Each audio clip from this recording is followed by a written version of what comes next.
Right now on 5 on your side at 10. Combating gas prices. Are some credit cards and wholesale clubs worth it? Tonight, we've got the answer. Just a bit of rain this evening, but a soggy situation developing for your Thursday morning commute. But first, this jaw-dropping crash, a pickup stuck in a tree, killing the driver. It was one of the most horrific incidents I've ever seen. It was the impact was something you can only see in a movie or something like that. That driver, an innocent bystander at the wrong place, wrong time. Developing tonight, that innocent driver is dead. 2 others are hurt. Good evening, I'm Mike Bush. And I'm Ann Allred. That crash happened near River City Casino. Our Robert Townsend joins us live from the scene of the crash, where he learned new information from police 30 minutes ago. Robert. Hey there, Ann. St. Louis police are investigating the deadly car crash because it happened here in South City. Again, you can see back there, officers are still here at the scene. The lights on their vehicles are still flashing, and this intersection is still closed. Again, investigators tell us around 4 this afternoon, St. Louis County police officers were conducting a tactical operation in the parking lot at River Casino and talking to two people in a red sedan. Police say within minutes, the pair suddenly took off in the vehicle. Now, officers pursued the 2 suspects. Mike Beanie tells me he saw officers put down spike strips. Beanie says the red car then plowed through River Casino Boulevard and South Broadway, less than a mile away, and then smashed into the truck. Again, the truck ended up in a tree. Police tell us its driver was killed instantly. And I launched it easily 10 feet in the air. It was one of the most horrific incidents I've ever seen. It was the impact was something you can only see in a movie or something like that. It was very surreal. It's still early in the investigation, so we don't have any information on the speed of any of the vehicles involved. We're still trying to ascertain what was going on. We believe there might be evidence to help us with that, but we're still in the preliminary stages. Now, police say paramedics took the 2 people in the red car to a hospital for treatment. Again, those were 2 people. They also say that tactical operation was related to a drug investigation, and so far they are not telling us anything else about that deadly car crash. We're live in South City. I'm Robert Townsend, 5 on your side. Within the last hour, we got these new images into our newsroom from Oklahoma. The National Weather Service confirms a tornado touched down in the town of Seminole. That's southeast of Oklahoma City. The twister flipped trailers and caused damage to buildings. There are no reports, though, of injuries. Chief Meteorologist Scott Connell joins us now. He's tracking these storms as they move towards St. Louis. They are coming our way, but when this batch of weather comes out of Oklahoma and gets towards St. Louis, it won't bring with it the severe threat that they've seen tonight down there and are still seeing. There's still a couple of storms that are quite intense that way. Here at home, it's just rain. It's been rolling up 44 this evening. This area actually increasing from Sullivan over towards Londell, right up into Jefferson County, into western portions of St. Louis County. You're now starting to see the rain pick up around High Ridge, down along the Big River, near Rockford Beach. You're going to see this sliding north and east, and you look back down 44, there's more lightning around Rolla, and look at all that heavy rain that's in the Joplin area. And then we have the stronger storms right now, the ones that have been producing those tornadoes east and southeast of Oklahoma City, and a few more down here coming out of Texas into Oklahoma. All of that water is working its way towards us, just starting to move into the metro. Right now in Florissant, 58 degrees, and you're on the dry side right now. That's changing, though, in the next few hours. And look at these rain chances. Tomorrow morning's rush hour, most of us are going to be looking at a pretty steady, heavier rain with a few rumbles of thunder, not severe weather. We'll check out those severe weather chances and talk about how long this rain lasts coming up in a few minutes, Ann. Tonight, a child is in critical condition after accidentally shooting himself inside of a North City home. Our Pepper Baker spoke to a friend of the boy's family, and she's live outside police headquarters. Pepper? And a friend tells us that little boy was just 3 years old and was actually being looked after by another family friend when this all happened. Heartbroken. That's all I could think about is I hope this kid makes it. Tiffany Williams rushed home on North 11th Street after getting a call that her best friend's son was shot inside of her house. Apparently her son got a hold to the gun. One of my friends that was watching him, he got a hold to the gun and he shot himself. William's friend, who she says is like a cousin to her, was watching her best friend's 3-year-old son while her best friend was at work. I don't blame the mom at all. It was, somebody was supposed to be watching your kid. You expect your kid to go, be well cared for if they're watching them. Around 1:50 Wednesday afternoon, St. Louis police got a shooting prior call at a local hospital saying a juvenile male got a hold of a handgun that discharged and shot him. It's your responsibility to make sure they don't grab nothing like that. That's an armed weapon. There's no way that should have happened at my house. No way. Police said the boy arrived to the hospital conscious and breathing, then reported less than an hour later that the boy was in critical, unstable condition. I don't know if he was sleeping. I don't know if the kid snuck and got the gun. You don't know how anything happens. It's just a big mistake that happened. And I just hope this mistake can be reversed. Williams said the man that was looking after the boy was trustworthy and had helped care after her own kids many times. It was the irresponsibleness.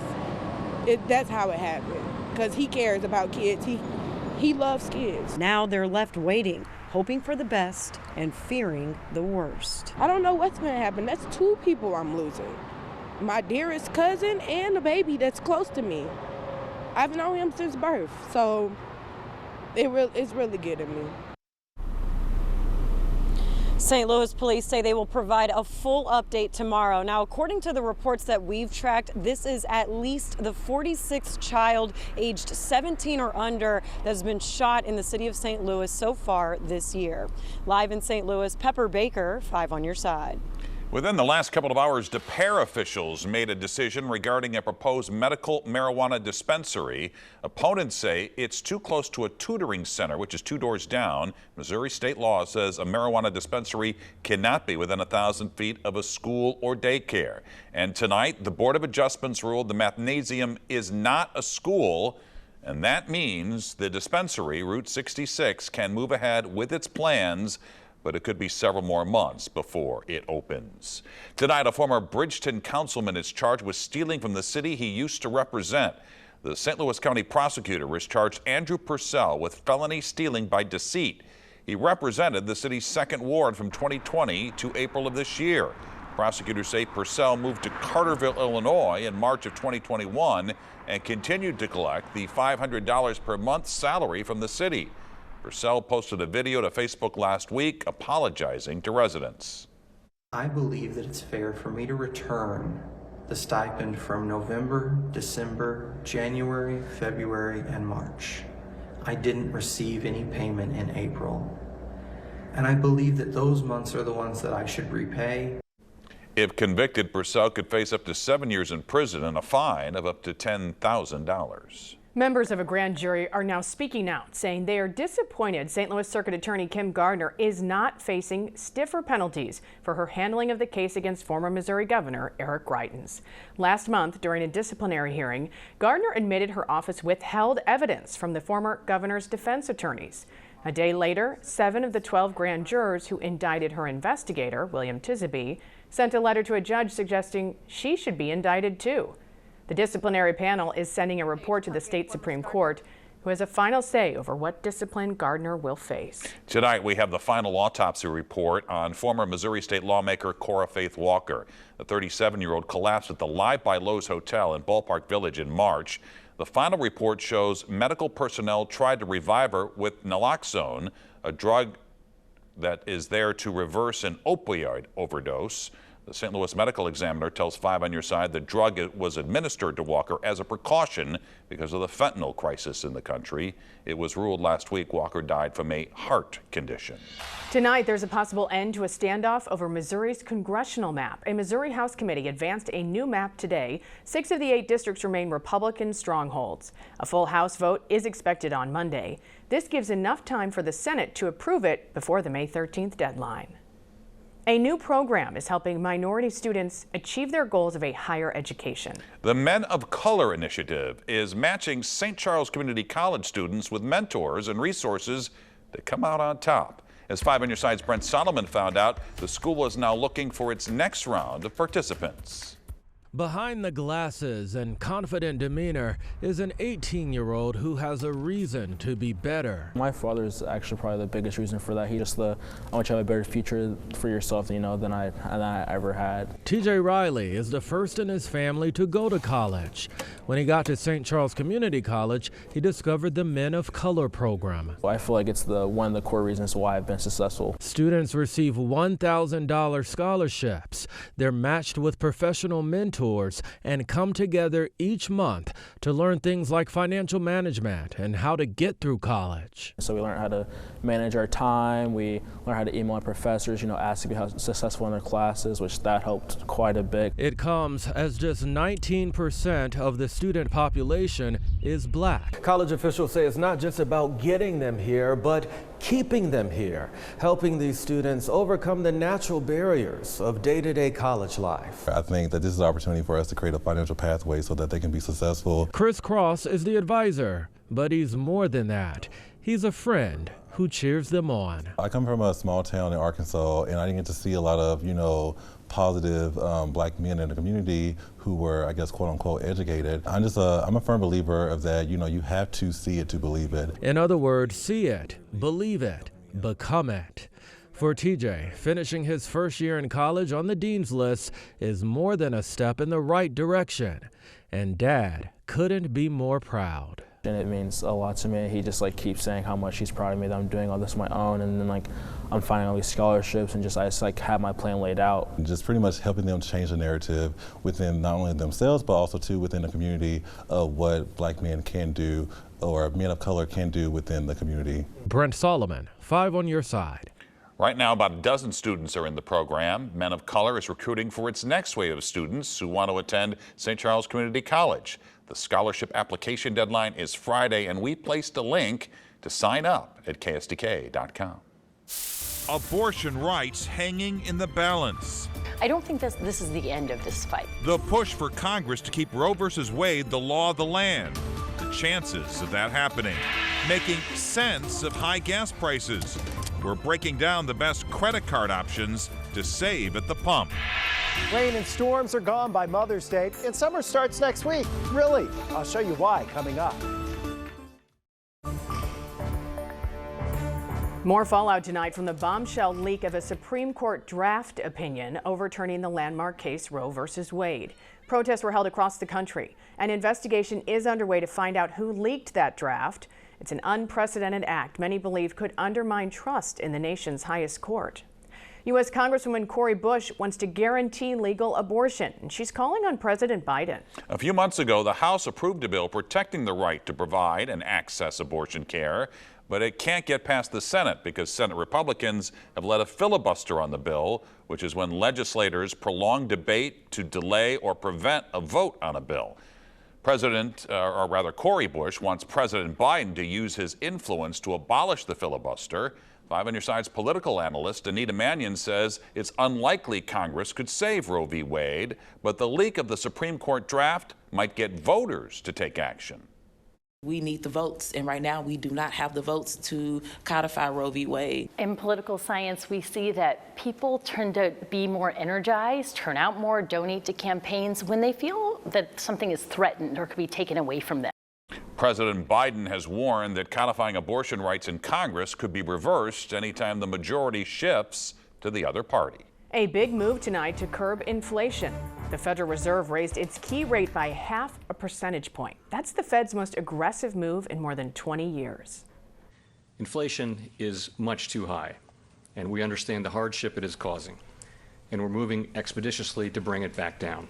While the goal is to lower costs on things like food and gas, the cost of a new mortgage, car loan, and credit card debt will go up. With gas prices still hovering around $4, many people are looking for new ways to save. Consumer Reports looks into whether getting a gas credit card or joining a warehouse club is worth it.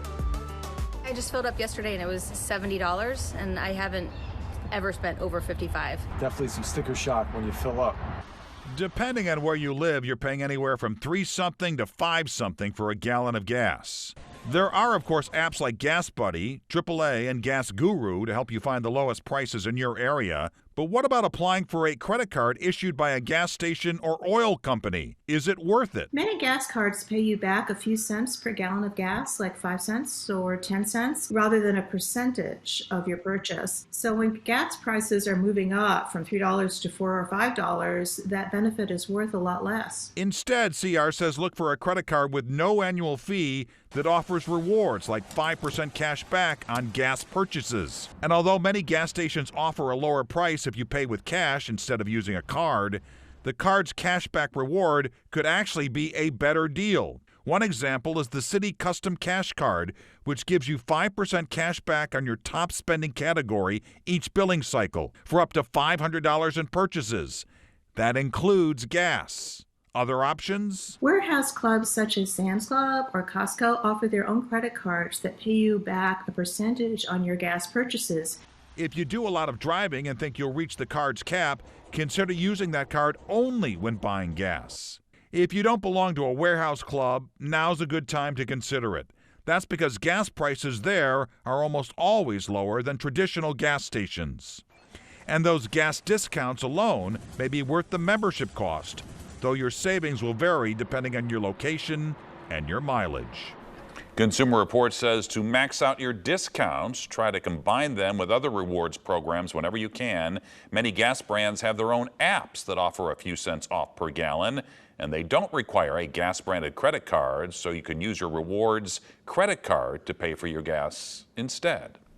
How about filling up your tank for free? Today in St. Louis is giving away free fuel this week. Tune in tomorrow morning starting at 4:30 to find out how to enter, and the giveaway is sponsored by Phillips 66. Tonight we're getting our first look at incredible new video of a tornado that hit Andover, Kansas. Cameras on top of City Hall captured this. This is the twister moving closer and closer to that building, and it's going to pick up debris. It's spitting it everywhere, and it's sucking trees right out of the ground like toothpicks. A YMCA and a school were destroyed. Luckily, no deaths were reported. And we have some stormy weather moving in tomorrow, Scott. Looking at your radar, it is active. Yeah, it is very active, especially southwest of St. Louis. And we're already seeing that rain push into the metro area. If you look from our weather camera here in Arnold, we're looking at 55 and 141 intersection here. You can see the shiny headlights on the roads.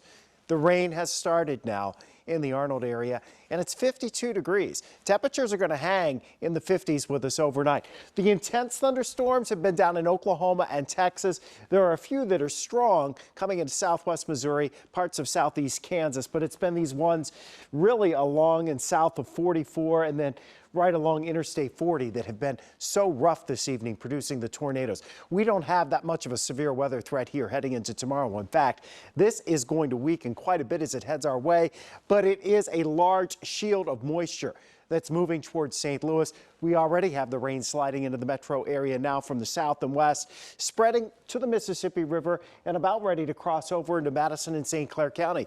You are getting some of that rain already here in North County as you go up Interstate 70, back through 170, down Lindbergh and 270. That rain's a little more intense now in the metro area. And as you work your way down Highway 30 and Highway 21 here in Jefferson County, you are finding wet, slick roads, and there is more of this on the way, sliding in from the southwest. So we are going to see continual waves of rain sliding our way. Now, I want to put you a little bit at ease here.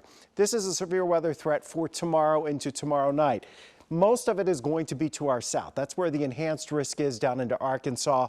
There is a chance there could be one or two strong storms with some gusty winds, but we think our main threat here is going to be from rain. And we'll have it off and on overnight, and then that big shield of what's in southwest Missouri down into Oklahoma, that's here for tomorrow morning's rush hour. As we head towards midday, that first wave will kind of lift out. Then we'll wait through tomorrow evening. If we're going to get strong storms, it'll happen tomorrow evening, probably before midnight, and then we'll start to see these showers and thunderstorms move out as the whole system pulls away here on Friday. It leaves us on the chilly side Friday afternoon with a breeze and lots of clouds, but but the rain chances do diminish as we head towards Friday. So heaviest rain is early Thursday. The rain chances will linger into Friday. 1 to 2 inches or more of rain expected for most of us overall. The good news for the weekend, clouds are on the decrease Saturday. And for Mother's Day, it's looking almost perfect. A partly cloudy sky. Taking mom to brunch, 10 a.m. at 64, 77 about 2 o'clock, and we'll top out around 80. And then let's start summer on Monday because, you know, this is so St. Louis. 60s for highs the next couple of days, 90 or better Monday, Tuesday, Wednesday, maybe Thursday into Friday. We could use some dry time, Scott. All right, thanks. Frank is here with sports. Mike, it's a weird night when the Cardinals are scoring and the Blues are not. I have a story about the cutest fan in baseball, and Danny Cox is going to be with us. Stick around, please. Chasing the Cup, sponsored by Car Shield. The Blues and Wild are underway in Minnesota. A little bit of bad news before the game. Nick Leddy, who has been rock steady, was out with an upper body injury. Callie Rosen replaced him in the lineup. And with Rosen on the ice, Robert Bertuzzo has his stick break. Rosen could not prevent Joel Eriksson Ek from scoring. It's 1-0 Wild. A little bit later, after a Justin Falk penalty, and that same duo of defensemen on the ice, Frederick Gaudreau gets the rebound goal, and it's 2-0 Wild. Later, watch this. Bortuzzo on the ice gets nailed in the head and face area. He had to leave the game. He will not return. Second period for a Wild. Blues on the power play. Jordan Kyrou with a great play. It's 4-1 right now in the second period. So the Cardinals have played 24 games and won 14 of them. I think they're going to be good. Their starting pitching and bullpen has been pretty good. The offense has not been. They need another guy to be a force, and that guy today in Kansas City was Tyler O'Neill. Nolan Arenado has been hitting all year. In the first, this is a 3-run bomb. He had a 5 RBI day. He leads the league in RBIs and OPS.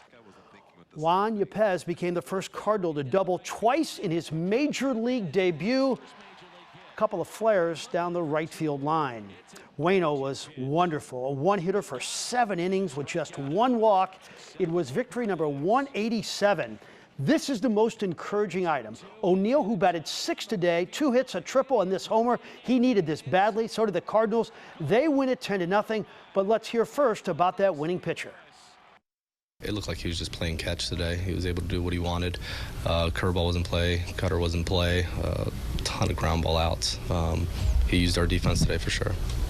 Do you think maybe moving O'Neill down, did that alleviate some pressure from him? Or? I'm not sure exactly what it did, other than he responded well to it.